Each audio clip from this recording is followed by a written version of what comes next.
నమస్తే అండి. Welcome to our channel.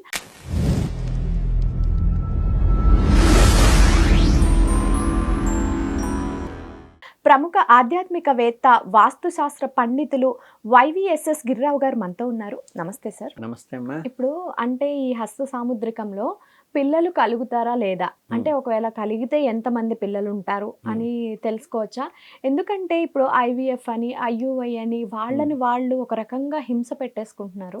అంటే ఇప్పుడు వీళ్ళకి సంతాన యోగం లేదు అని తెలిస్తే కనుక వాళ్ళు అడాప్ట్ చేసుకోవడము ఇలాంటివన్నీ చేస్తారు కదా అనేసి ఈ క్వశ్చన్ అడగడం జరిగింది.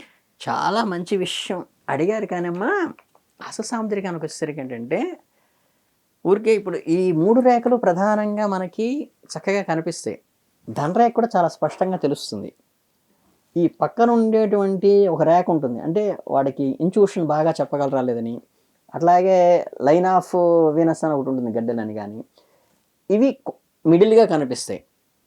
కానీ ఇక్కడికి వచ్చి మీకు పిల్లల రేఖ వచ్చేసరికి ఏంటంటే అసాముద్రికం చాలా కొంచెం టిపికల్ అయిందంటే, ఈ చిటికెన వేలు కింద బుధ స్థానంలో ఈ బయట నుంచి లోపలికి వచ్చే రేఖని స్పౌస్ రేఖలో లేకపోతే జీవితంతో అనుబంధం ఉన్నటువంటి రేఖలు అనుకున్నాం కదా. ఈ స్పౌస్ రేఖ ఏదైతే పైకి వస్తుందో దాని మించి సన్నటి నిలువు గీతలు ఉంటాయి, చాలా సన్నగా ఉంటాయి. మీరు మ్యాగ్నెటిక్ గ్లాస్ వేసుకుని చూస్తే కానీ కనిపించిన అంటే బాగా ప్రొఫెషనల్గా చూసేవాళ్ళు మాత్రమే అది చెప్పడానికి. అది కూడా it is only eligibility. Okay. అంటే ఇప్పుడు ఆయనకి 3 పిల్లలన్నా 4 పిల్లలన్నా ఉందనుకోండి, 4 వరకు సంతానం కలిగే అవకాశం ఉంది. ఓకే. నీకు 2 పిల్లలు పుట్టంగానే నువ్వు ఆపరేషన్ చేయించుకుంటే ఆగదా అంటే ఆగుతుంది. ఓకే. అర్థమైందా? అంటే ఆ ఎలిజిబిలిటీ అంతవరకు ఉన్నదంటానికి ఆ లేఖలు ప్రధానంగా చెప్పగలుగుతాం. అట్లాగే జాతక చక్రంలో కూడా మీకు పుత్రస్థానంలో ఎన్ని గ్రహాలు ఉన్నాయి, ఏ మేల్ ఉన్నారా ఫీమేల్ ఉన్నారా దాన్ని చూసి చెప్పడానికి వీలవుతుంది. తప్పితే పర్టికులర్గా ఇంతమంది పుత్రులు అన్న ఫిక్స్డ్గా చెప్పడానికి ఇది బాగా ప్రొఫెషనల్ అయితే. అంటే కొంతమంది ఏంటంటే జాతకాన్ని ఇప్పుడు నేను ఉపన్యాసంగా చెప్తున్నాను, లేకపోతే సబ్జెక్ట్ 10 మందికి ప్రచారం కొంతమంది ఏంటంటే క్లమ్జీగా చెప్తారు. జాతకాన్ని చెప్పేటప్పుడు అంతా విన్నట్టే ఉంటుంది, ఎపిసోడ్ అయిపోయిన తర్వాత ఏం చెప్పారు ఆయన అంటే మైండ్లోకి రాదు. కానీ నేనేంటంటే నేను చెప్తున్న చూసి నేర్చుకోవాలి. ఇప్పుడు నేను ఒకటి చెబితే మళ్ళీ వాడు పక్కన హ్యాండ్ చూసి చెప్పగలగాలి. ఓకే. అంటే సబ్జెక్టుని బయటికి సైన్స్ ఏంటంటే 10 మందికి ప్రచారం చేయాలని ఉద్దేశం నేను చెప్తున్నా. అలా కానీ కొంతమంది దీని మీదే వృత్తిగా పెట్టుకుని కొన్ని వేల జాతకాలు, లక్షల జాతకాలు చూసిన వాళ్ళు కొంతమంది ఉంటారు.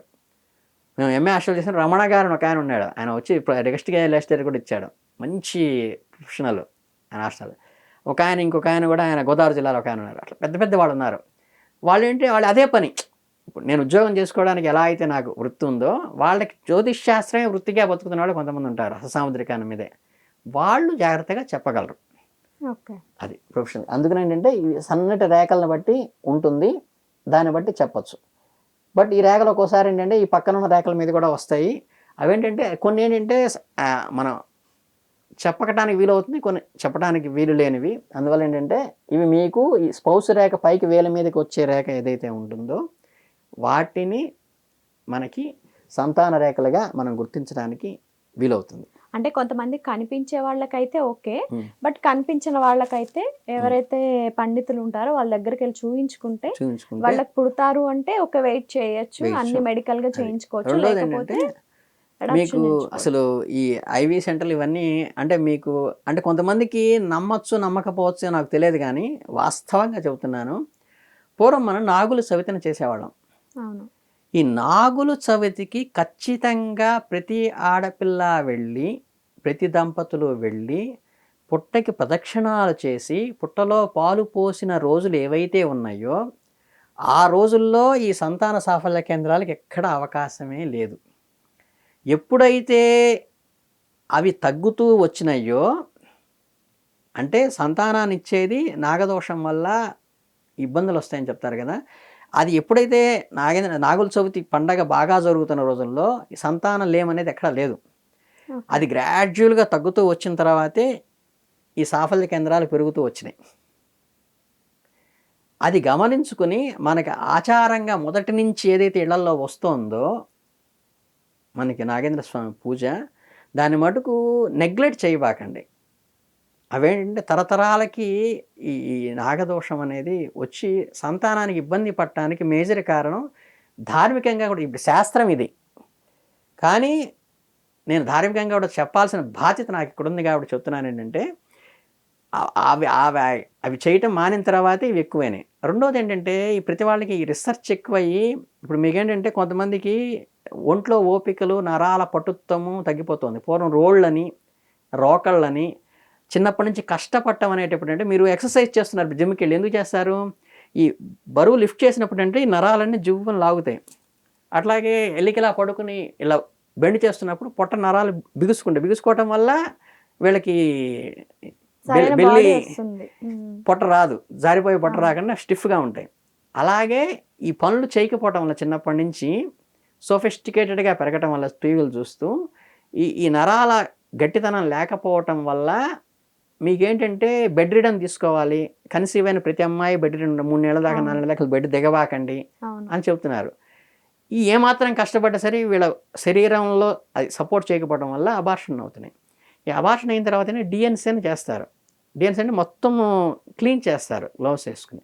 ఈ క్లీన్ చేసేటప్పుడు అంటే క్లీన్ చేసేటప్పుడు ఒక్కోసారి ఆ క్యావిటీకి ఎవరిదైతే మనకి గర్భాశయం అంటారు లోపల ఉంటుంది తొత్తి, దానికి డ్యామేజ్ అవ్వటం కానీ దాంట్లో ఏమన్నా చిన్న చిన్న పార్టికల్స్ బ్లడ్ పార్టికల్స్ మిగిలిపోవటం కానీ వీటి వల్ల వాటి వల్ల కూడా డిఫెక్ట్స్ వస్తాయి. కొంతమంది ఇంకోటి ఏంటంటే అంటే వాళ్ళకి అఫిషియల్గా డాక్టర్స్ తప్పు పట్టడం కాదు కానీ 2వ వారంలో ఒక స్కానింగ్ చేయటం, లోపలికి ఎండోస్కోప్ పంపించి 4వ వారంలో చేయటం, 6వ వారంలో చేయటం, 8వ వారంలో చేయటం.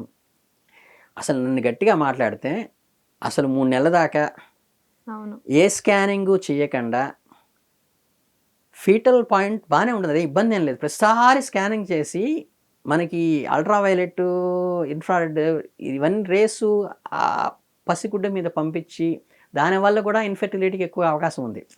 అంటే సైంటిఫిక్గా వాళ్ళు ప్రొఫెషనల్స్, నేను ఆస్ట్రాలజీ పరంగా నేట ప్రొఫెషన్లో వాళ్ళు ప్రొఫెషనల్స్. బట్ ఏంటంటే ఇవి అబ్నార్మల్గా అంటే మా మిస్సెస్ కూడా అలాగే ఫస్ట్ ఇలా చేసి చాదస్తం చేసుకుని చివరికి నేను ఒకటే చెప్పా, 2 వెళ్ళిపోయిన తర్వాత అమ్మాయి కాదు, నువ్వు 3వ నెల దాకా ఏ డాక్టర్ దగ్గర దాకా వెళ్ళొద్దు, రెస్ట్ తీసుకో, చక్కగా ఐరన్ ట్యాబ్లెట్స్ వేరు దానికి జాగ్రత్తగా వాడుకో, తప్పితే కావాల్సిన చేసుకో అని చెప్పి 3వ నెల దాకా స్కానింగే చేయనిలా, తర్వాత నిలబడింది. అందుకని ఏంటంటే ఒకటేంటంటే మన ధార్మికంగా వస్తున్నటువంటి దీనికి సంబంధించినవి నాగేంద్ర స్వామికి పూజ చేయటం కానీ వాటికి చేయటం అనేది సిస్టమేటిక్గా చేసుకోండి, ఆనవాయితీగా వస్తున్నాయి మాత్రము. తర్వాత ఈ స్కానింగ్లు కూడా దాదాపు 2వ నెల దాకా తగ్గించండి. రెండోది ఏంటంటే కొంచెం చిన్నప్పటి నుంచే వర్క్ చేస్తూ కష్టపడుతూ మీరు ఈ రోళ్ళు రోకళ్ళు లేకపోయినా కనీసం ఫిజికల్ ఎక్సర్సైజ్ చేస్తూ ఉంటే అది అబ్డామినల్ నర్వ్స్గా గట్టిపడి మనకి కన్సీవ్ నిలబడటానికి ఆస్కారం ఉంటుంది. థ్యాంక్ యూ గురుగారు. చాలా సంతోషం.